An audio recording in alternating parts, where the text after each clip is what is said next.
Buongiorno, buon pomeriggio, and buonasera, Lazio world.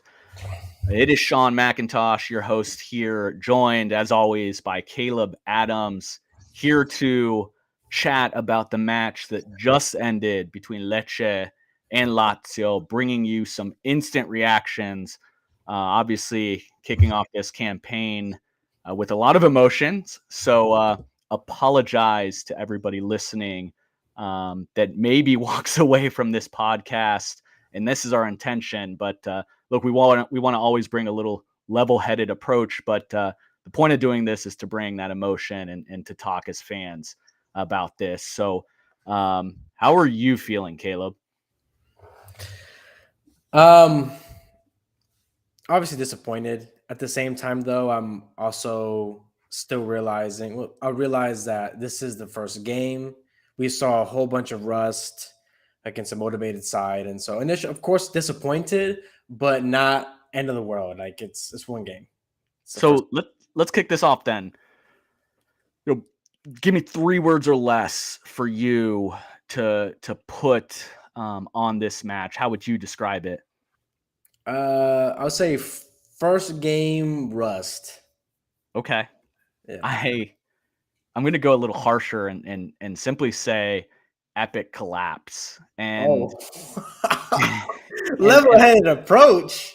Look, yes, there was a lot of rust, and honestly, I was looking at the rust as probably being the defining piece of this match. And when I was going to characterize how I felt about this one, particularly just thinking about that first half, rust, and it was easy to walk away from this with a 1-0 win, and certainly look at some positives while also acknowledging a lot of the things that we need to improve. But it's hard to walk away on a match against Lecce, being up 1-0 so late in the match with 2 goals happening, 2 minutes maybe apart after having an opportunity from Ciro to extend the lead to 2 goals with a brilliant save. But hard to look at it as anything other than a collapse. And let's talk about it. Where do you feel like this match went wrong? Well, the reason why I don't want to call it a collapse is because a collapse, I think of something of, hey, we were in control, and all of a sudden 2 minutes changed the game and we lost. Well, that was the case here. We lost the game much earlier on than that. So that's why I can't use the word collapse, because I think it was a more of a slow sort of demise, right? That would be the word. It's a slow demise. Yeah, I mean that's a really good point. Because you're right. This wasn't a match that we just gave away at the end. I think it's completely fair to say we absolutely deserve to walk away from this with nothing. Absolutely. So Lecce came to this one looking like they were a team that would be fighting for Europe. They were prepared. They were motivated. They looked like a team that probably spent more time on a training pitch than we have, at least from what it looked like. So I think that's fair to your point of not necessarily calling this one a collapse. So you're right on that point. It's hard to just and maybe your point just now made me even more depressed because it was a slow downhill decline from the moment the match starts. So when I look at maybe some of the key moments, some of the things that led to us allowing this one to slip away, where do you look at? For me, I actually think that the back line, for the most part, did a lot of great last-ditch defending, but that's not sustainable. We saw Romagnoli, we saw some of our fullbacks making up some key plays. And the problem was, what I noticed is that we were getting there's just a gap, and I'm going to talk about it maybe later on, but the midfield balance for me is where it was lost. If I could just phrase it in one word, the midfield balance.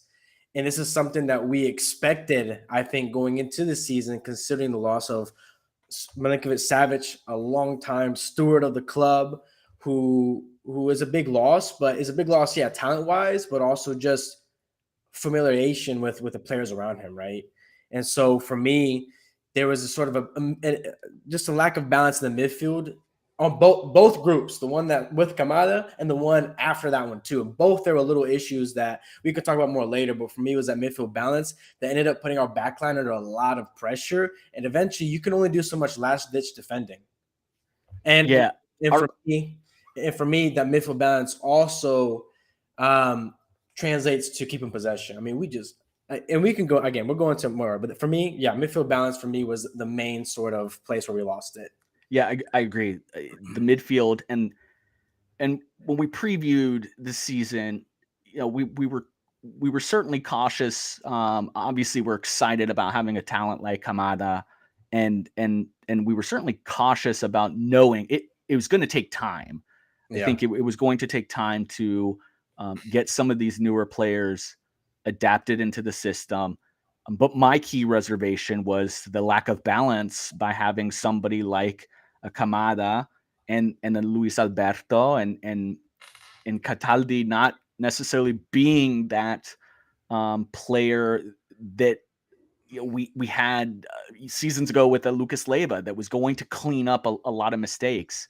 Um, he had we were so sloppy. We were so sloppy, and we're gonna talk about who was our bidone, our least effective player of the match. But I'll go ahead and just jump to that right now because for me, right. and it may seem harsh, but it was Cataldi. I was probably most disappointed in him for so many reasons. Yeah. Right off the bat, Kamada certainly didn't shine, and I think there was a lot that was to be left desired from his play. But I can look at the fact that he's a new player. Sadi said it a week or two ago that he wasn't necessarily match fit. So, I was surprised to see him in the starting 11. I expected a Vecino, so it was certainly nice to see Sadi go with a Kamada right off the bat. But somebody like Danilo Cataldi, who has been here, who knows the system, who was such a key factor last season. I Mhm. expected him to pick up the slack, and I thought there were too many moments where he played really sloppy. And look, I didn't Mm. need to see a Cataldi that was playing magnificent through balls or getting an attack started.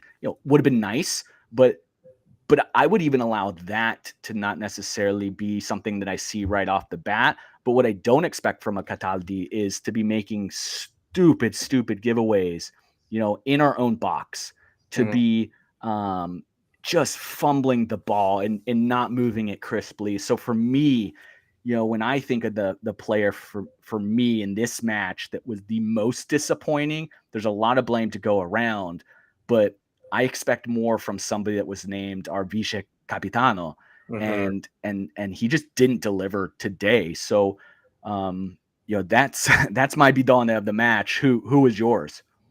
Yeah, Cataldi had a rough one. To kind of give people perspective, this is your defensive midfielder, right? This is your six. He won 0 tackles, first of all. You know how many Kamada won? He won 4 tackles. Kamada made 4 out of 5. He made 5 attempts and made 4 tackles. When you're one of your playmaking, more offensive midfielders is making that many more tackles than you are, I mean, that was the biggest highlight. Just real quick, that was the biggest highlight of Kamada that he showed. Like, hey, he can put in a defensive shift because he made some big tackles. But Cataldi for me, yeah, was also very disappointing. If you're gonna play Alberto and Kamada, like especially with Alberto out there, because Alberto like he walks. Like there's a lot of situations where he will walk. I saw today he was walking back on defense, especially when you have Alberto out there. Like you've got to be cleaning that up. And again, that gap that I mentioned, that midfield balance, that gap between the defense and the midfield, like right at the top. I don't know if you noticed, right at the top of the box of our box, they would get the ball all the time, like freely. And so either one of our center backs had to come out and rush, or we had to make a play coming in from behind them. And we got fortunate that we didn't get punished for it earlier, but eventually we did. I won't. I don't. It's tough because I don't really think. it they were like awful performances from anyone. It's just like, what are you doing? It was just a collective, like, it's a collective disappointing feeling from everyone, because a collective disappointing um, group of performances. And I will say, this is maybe sort of unpopular opinion, but someone that I was very disappointed with was Cheadle, and this is why. My goodness, his link up play and passing today. But one of the big reasons why we couldn't hold a possession was when Cheeto got it, he tried to do these flick passes. He tried to do these little like these little clever touches, or like his passing was woeful today. And like, Really? oh my goodness.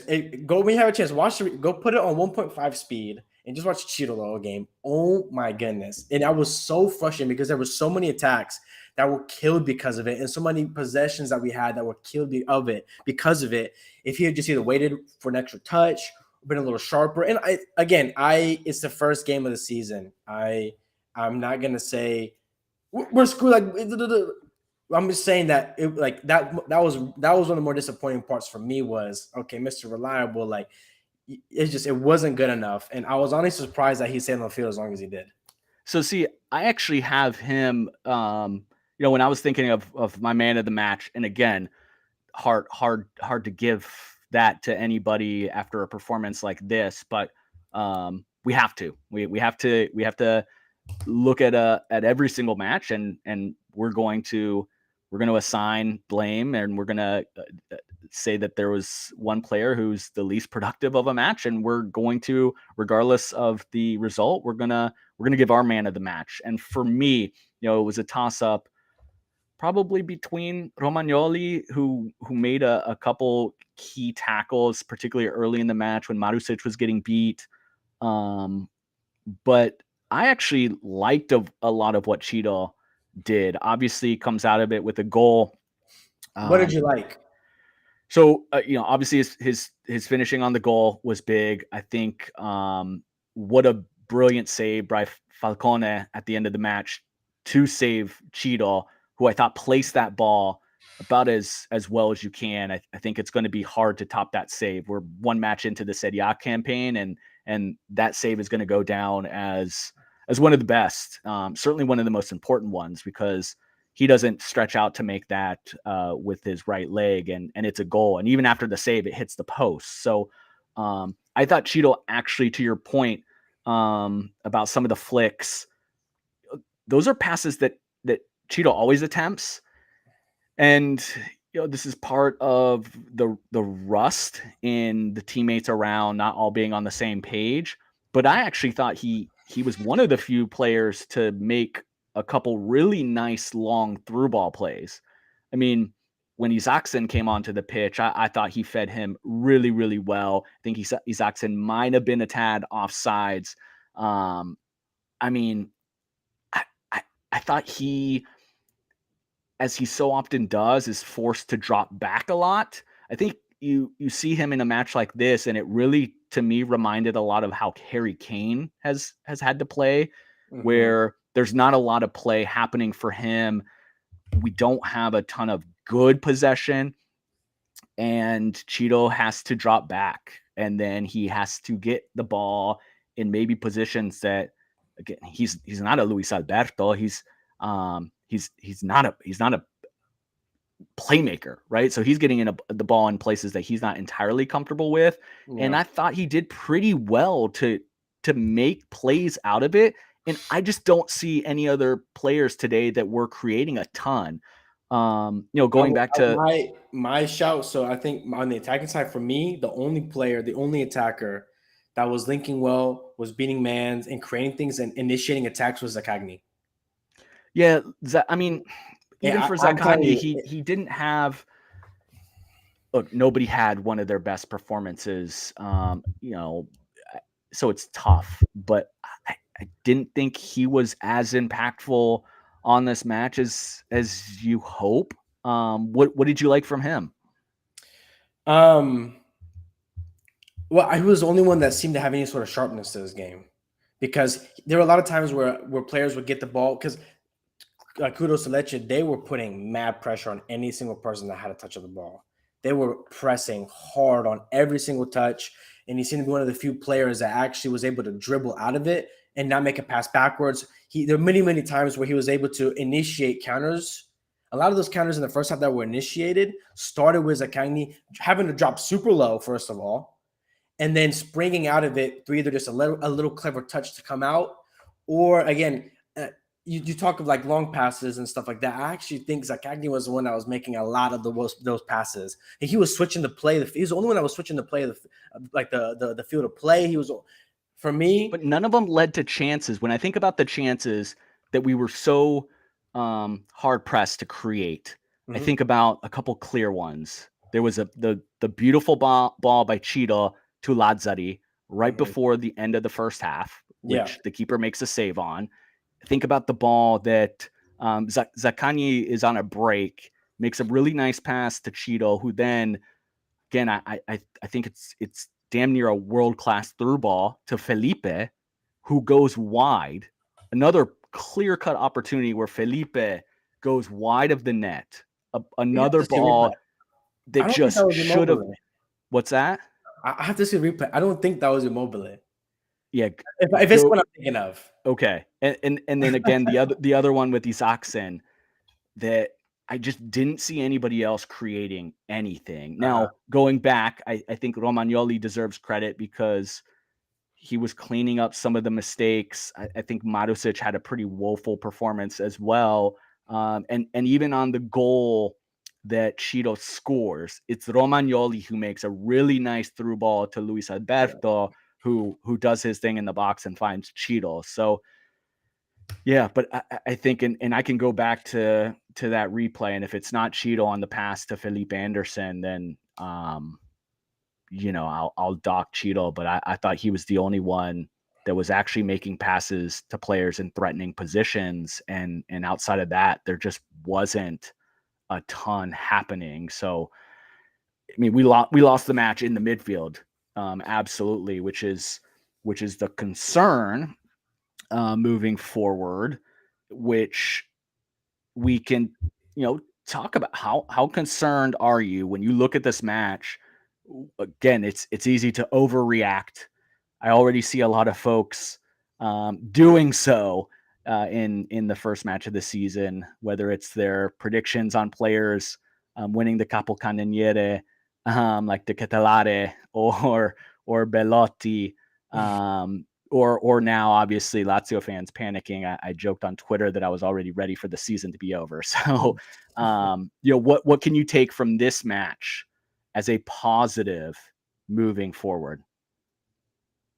I mean, I think still the positive is that we still have an overall better squad. And I think that it will come through and it just needs time. I think the positive is it's the first game of the season. And of course, against a team like Lecce, you have to be winning these games. These are games that you can't be throwing.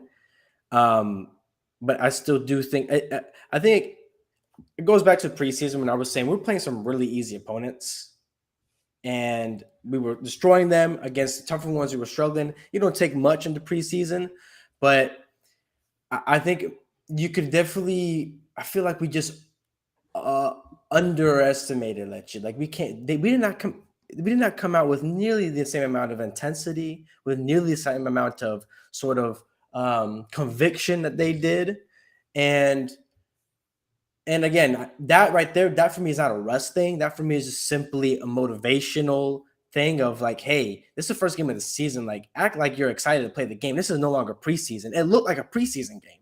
Yeah, it did, particularly that first half, which is why I would have classified that first half as rust. It felt like a training session. It felt like obviously there was a lack of sharpness. Felt like we were okay with giving up possession. The second half, it just got worse and worse and worse, which is what we've seen. We're hanging on to a 1-goal lead, and it was just a hope and a prayer that we get out of it with all three. We obviously give up a big goal, and it felt like those blackout moments that this squad had under Inzaghi, when something bad happens, and then before you know it, it gets worse. And so, that just comes down to a little bit of mentality. It's early. Look, last year, the first 4 matches, we dropped 2 against opponents that we should have beaten. So, Yeah. obviously, we ended up finishing the league second. So there's a lot of matches to be played. I think when I look at maybe one of the positives here, is less about this squad and more about what I hope happens in terms of an overreaction from a Lotito. I hope he sees this match and goes, we need more. And our midfield isn't going to be able to challenge. And I hope we get to work to close a deal for a Samardic. I hope we are desperate to find another center back. If it's a Bonucci, great, get it done. Get somebody that brings a little bit of veteran presence. I didn't love what Patrick brought to the table. He is a reckless player. You and I were talking about it right before the end of the first half. He needlessly brings down a Lecce player. And it was a foul. It should have been called a foul, and we were lucky to get away with that. And he is a player that puts us in those types of positions far too often. If I have to see him starting another match, I'm going to lose my mind. I don't know why Casale wasn't in the starting 11. I think the announcers had made a note that it was maybe some sort of a knock in training. He was on the Had to squad be. list. So, I hope that it wasn't any sort of tactic by Sadi to take Lecce for granted and maybe start the rotation one match No in. way. No Um, way. so you think that it had to be some sort of a knock, but I really hope Lotito looks at this and gets to work. Right, like Basic didn't see himself in the match. He's a player that doesn't find himself right now in the good graces of Sadi. So we've got to sell him so that we can bring in a little bit of depth. We did have 3 signings make their, I want to say debuts, but Pellegrini obviously was on the Lazio squad last season, but let's include him in this. What do you Yeah. think of those 3 players between Kamada, who was in the starting 11, Isaacson, who came off the bench, and Pellegrini, who came in, with about 20 minutes or so in the match? Tati also came in too. And Too late. Tati, yeah, Too great, late in great my call. opinion, Very but late in the match, but Tati did get his opportunity, which was nice to see. Again, desperate times called for Sadi to throw in an extra attacker and taking off Cataldi, but it was nice to see 4 of our new signings get in yeah. right off the bat. So thoughts on their performances and which one stood out the most to you? I'll start with Kamada just because he started, right? Again, as mentioned earlier, we saw a particular moment, so you saw what he was trying to do sometimes with the ball. And as the season will go, he will be able to complete those sort of sequences. I think, again, it's just a matter. Part of the midfield balance that I was talking about was that Alberto and Kamada wanted to occupy each other's spots on several occasions. There were times where, and even Cataldi too, they were like way too close because they all wanted the ball. They were all coming to the ball, which is great, which you want to see. But that midfield balance for me was more so, hey, we're all in each other's spaces. Like let's like learn to operate in each other's sort of different channels, right? Because we saw part of the reason why we couldn't get out and beat the press is because Lecce didn't really have to do much in terms of like shifting or anything like that. No, they didn't. But one thing they did really, really well was the moment Lazio had the ball, a Lecce player was on their backs. I Oh mean, yeah, they yeah. didn't allow any space. And, there were some opportunities where I thought a little bit quicker passing and maybe dinking the ball over. Oh my goodness. There was one opportunity where Kamada to Lazzari was it worked. It was a quick 1-2. Yeah. Lazzari made a run down the right. Kamada dinks it over, and we broke them open. And I just couldn't understand for the life of me why we didn't do that more often. No, It yeah. made no sense. So yeah, so like trying to stay on topic here, not going to game analysis.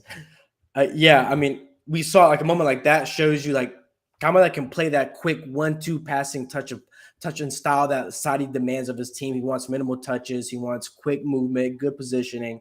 And so he showed that he's capable of that, of course. But I think defensively he had quite a good game. Like I said, he made 4 tackles, which was some of the most, I think, if not the most on the team. I think aside from Ragnoli was the only one maybe that had more tackles. But it was tough to gauge again because the team just wasn't clicking as a whole, and he's coming in. And to be fair, like not being all that fit, he did it good enough as he can. So he was okay. For Isakson, his first touch was excellent. I will say that. That's one thing that I noticed in me is like, I remember, I don't know whoever played the ball over the top to him, like across. I don't know who it was, but he had this like little touch. And the left back, the 18-year-old left back, also from Denmark for Lecce, made a huge stop. He was excellent, by the way, that guy. I forgot his name. But Isakson, you can see that technically he's there. It's just a matter of everything else, right? Technically, he is a really gifted player because his touches were excellent. Yeah, you think about him in comparison to a player like Cancellieri last season who would come off. I think there's an immediate quality that's noticeable. He brought a great energy right off the bat. He brings an energy. There's a level of quality. It was nice to obviously see. We've talked about Felipe. Felipe can't play 90 minutes game in and game out every single match this year. I thought Felipe Anderson was relatively invisible. The moment Isakson came in, I thought he did a really nice job providing a spark. So in terms of things that we can look forward to and maybe walk away from being hopeful about, I think he's a player that should make an impact this season as he continues to grow.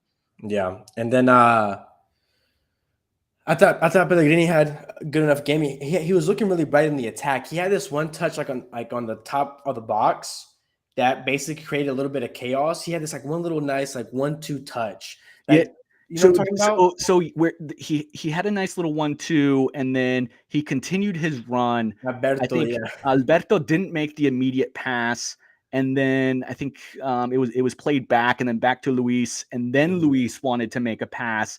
At that point, Pellegrini was offside and kind of cut his run short. And Luis was visibly frustrated. I thought that ball should have been played quicker and with one last pass back. So I thought Pellegrini, but that's just a really good example of this team not being on. I mean, Pellegrini is a player that missed all of training with this squad in the off season. So that is one that you hope gets better, but you see his desire to make those runs, a little bit of quality when he has the ball on his feet. I think our outside backs played really awful. I think both Lazzari and Marusic were exposed on a number of fronts.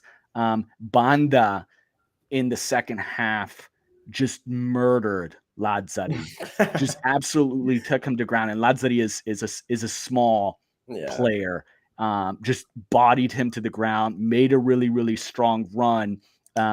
You see Patrick backpedaling, which is my least favorite image possible. And Banda just kind of licking his chops. I think Banda picks his head up, runs out of space, and ends up playing the ball out of bounds. But very, very fortunate because, if he plays that ball sooner or decides to just attack Patrick, it's a potential goal scoring opportunity for them. So I think both of our outside backs had really, really poor matches. Again, not a ton to evaluate Pellegrini on, but I think he went in there and by putting a Marusic, which for me, we talked about our preferred starting 11s this season, hoping we get to a place where Pellegrini is our starting left back. And you see Marusic at that right back position where we utilize Lazzari in moments that make sense, where he can come in and threaten. Maybe we're a goal down. And we can stretch the pitch a little bit. To be fair, you would think this game would be one for him because, hey, you're going to have the ball. You need some sort of dynamic players on the field to break down Lecce that supposedly is going to be sitting back and being defensive. Instead, we got a game where, and theoretically, they pressed high, so you would think, let's use Lazio. This is the perfect game to use them. Yeah, but our midfield just didn't do their part. at all. We So couldn't get that. And you saw the one or few times that we did start to we started to play in middle and then swung it wide. We had success. We exposed them, but we just didn't do it enough. And this isn't again. This isn't. I don't think it's as much a personnel issue as it is just a cohesion issue.